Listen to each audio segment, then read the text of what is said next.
मुख्यमंत्री केसीआर यांच्या बीआरएस पक्षाची पहिला प्रवेश सोहळा व त्याची जाहीर सभा नांदेड येथील गुरुद्वारा मैदान या ठिकाणी संपन्न होणार आहे। संपूर्ण नांदेड जिल्ह्यात या पद्धतीचं गुलाबी वादळ आज धडकणार आहे महाराष्ट्रामध्ये आणि या पद्धतीची बैठक व्यवस्था एकूणच या सभास्थळाच्या ठिकाणी करण्यात आली आहे। जवळपास 240 बाय 600 असा हा पेंडॉल टाकण्यात आला आहे आणि जवळपास 10,000 लोकांची बैठक व्यवस्था या ठिकाणी करण्यात आलेली आहे। बीआरएस पक्षाच्या वतीनं या सभेसाठी जवळपास 25,000च्या वर नागरिक उपस्थित राहतील असा अंदाज बांधण्यात आलेला आहे आणि त्या पद्धतीनं या सभेची जय्यत तयारी सुरू झालेली आहे। बीआरएस पक्षाचे चेन्नूर येथील तरुण आमदार बालका सुमन आपल्या सोबत आहेत। एकूण त्या सभेची काय तयारी आहे, काय या दिवसभरातील एकूण कार्यक्रम काय असणार है, त्या अनुषंगाने अपन त्यांच्याशी चर्चा करना आहोत। सर, किस तरह की तैयारी बीआरएस की तरफ से की गई है और महाराष्ट्र में जो बीआरएस की लॉन्चिंग है उसके लिए नांदेड़ को क्यों चुना गया है? ऐसा है धनंजय भाई, पहले हमारा सीएम साहब ने 6 महीने से पहले गुरुद्वारा दर्शन के लिए, आशीर्वाद लेने के लिए यहाँ आने के लिए प्रोग्राम डिसाइड किया, लेकिन ये बीच में 5 महीने में बहुत सारे प्रोग्राम्स था, वो नहीं हो पाए। ये 5 महीने के अंदर क्या हुआ, बहुत सारे नेता लोग, किसान लोग, युवा लोग, बहुत सारे एनजीओस का जो समाज सेवा करने वाले लोग आके सीएम साहब से मिले थे।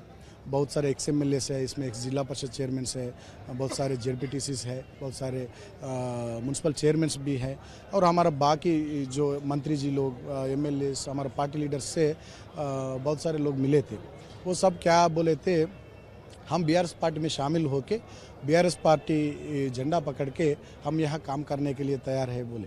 इसीलिए वो रिक्वेस्ट कर रहे थे, सीएम साहब अभी नांदेड़ गुरुद्वारा दर्शन के लिए आने के लिए सोच रहे हैं, तब जब सीएम साहब आएगा तब हम पार्टी में ज्वाइन होते बोल के वो रिक्वेस्ट किए। इसीलिए उन लोगों के लिए आज यहाँ ज्वाइनिंग्स मीटिंग रखा। सीएम साहब आ रहा है, बहुत सारे नेता लोग ज्वाइन हो रहे हैं। हमारा एजेंडा ये है, इसमें कोई शक नहीं है, अब की बार किसान सरकार, दैट इज़ आवर स्लोगन। 75 साल का आज़ाद के बाद भी हमारा देश में किसानों का हालत बहुत बुरा हुआ। आपको भी मालूम है, यहाँ महाराष्ट्र में यावतमाल डिस्ट्रिक्ट में हर एक दिन 2 अन्नदाता किसान आत्महत्या कर रहे हैं। जहाँ कृष्णा नदी, जहाँ गोदावरी नदी है महाराष्ट्र में, जहाँ Mumbai financial capital city of India जो है, वहाँ ऐसा होना बहुत अफसोस की बात है। इसलिए हमारा तेलंगाना में जो किसानों का काम हो रहा है, बहुत सारे वेलफेयर स्कीम्स जो हो रहा है, वो सब महाराष्ट्र में आने के लिए, पूरे देश भर आने के लिए हम लोगों में जा रहा है, बीआरएस पार्टी के मुताबिक काम कर रहा है। जो महाराष्ट्र के 7 तालुका तहसील प्लेस है, वहाँ के जो लोग हैं वो तेलुगु भाषिक लोग हैं और उनको ध्यान में रखते हुए और यहाँ के जो कुछ पुराने राजकारणी, माजी आमदार और माजी खासदार वगैरह जो लोग हैं, वो आज बीआरएस पार्टी में आप बीआरएस का झंडा पकड़ के आपके साथ शामिल होने वाले हैं, ऐसी जो माहिती मिली है, उस तरीके से किस तरह की तैयारी की है? बहुत सारे लोग आ रहे हैं, 5-6 एक्स एम एल एस आ रहे हैं और बहुत सारे 20 तक जेडपीटीसीस आ रहे हैं, सरपंचेस 120 तक सरपंचेस भी आ रहे हैं।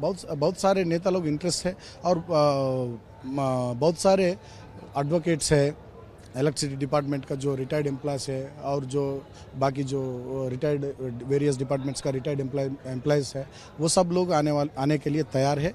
वो सब एक ही बात बोल रहा है, तेलंगाना में जो डेवलपमेंट हो रहा है, क्योंकि हमारा महाराष्ट्र तेलंगाना के बीच में 974 किलोमीटर्स का बॉर्डर है हमारा, उस तरफ कितना डेवलपमेंट हो रहा है, जैसा वेलफेयर स्कीम्स वहाँ इम्प्लीमेंट हो रहा है, महाराष्ट्र में भी होना है। इसीलिए हम बीआरएस पार्टी में शामिल होकर हमारा गवर्नमेंट्स पर दबाव डालते, वो लोग इम्प्लीमेंट नहीं करे तो हम झंडा पकड़ के लोगों में जाते। आने वाले दिनों में हर एक चुनाव में जहाँ लोकल बॉडी इलेक्शंस आने दो, विधानसभा इलेक्शंस आने दो, लोकसभा इलेक्शंस आने दो, हम कंटेस्ट करते खुद। हम ये राज्य में हम सत्ता पे आने के बाद ये सब करेंगे बोल रहा है। बीआरएस ने जो टारगेट जिन लोगों को किया है या ध्यान में रखा है वो है तेलुगु भाषिक जो लोग यहाँ के महाराष्ट्र के बॉर्डर पे रहने वाले, और दूसरी बात ये कि कांग्रेस और शिवसेना, ये जो उनके जो माजी पदाधिकारी है, उनको ध्यान में रखते हुए उनका प्रवेश आज होने वाला है, इस तरीके का वातावरण बनाया है।